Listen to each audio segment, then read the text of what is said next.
this is going to be a real common man spoon carving blade when we're done. And I'm just kind of lengthening the tang a little bit here. That's the first thing I'm doing.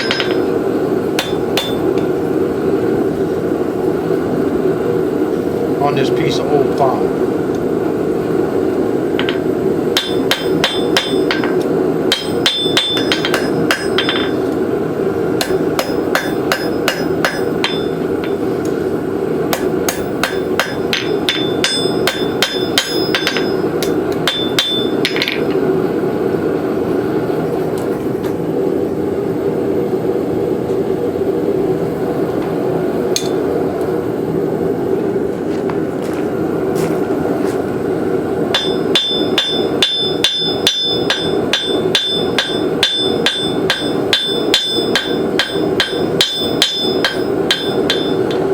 As you put that bevel in on the one side, you see that thing starting to creep up. So we got to come back in here, little by little, and straighten her back out. Keep everything nice and straight as we go.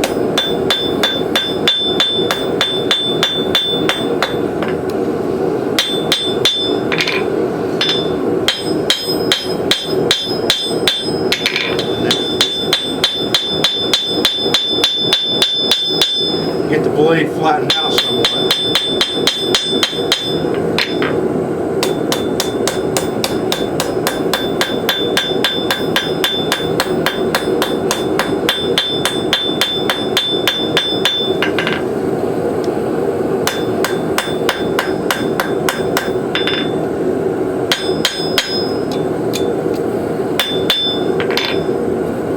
You should be able to file this almost down to profile. And just keep your eye on the thickness. You got to make these blades fairly thin. I made the mistake the first time I made a carving knife or spoon carving knife or hollowing knife of making it a little bit too fat in the back, and the bevel ended up being too steep and only grab once I got deeper into the bowl. So this time I'm trying to get my bevel a lot steeper before I start my bend, so that when I buff it and polish it, it's going to be exactly what I want. Now this is a very wide blade, and I'm copying this somewhat from a tool that I have from North Bay Forge. Now what's going to become the back side of this, I don't want to take very much off at all. The bevel needs to be on the outside after I bend this knife, not on the inside.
Carved a little bit of a palm swale in this, make it a little more comfortable to use.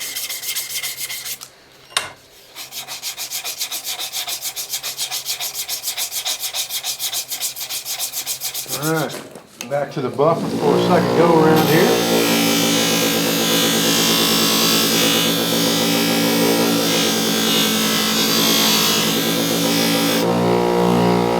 Just oiled up this handle.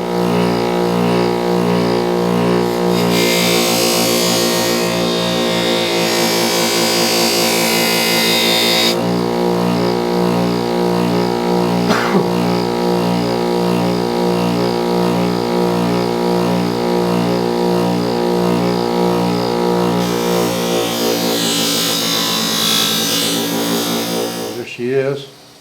Maple handle. Little hook in it there. Nice wide blade on it. Again, I made this one copied after one very similar to this that I got from North Bay Forge. It's definitely a good time making this thing, and the more of this stuff you make, the more you learn what will work. Got a nice palm swale in there so I can use that thing this direction, or I can use it this direction.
Folks, I'm Dave Canterbury with the Pathfinder School, and I appreciate you joining me out here for this video today on making a quick spoon carving knife.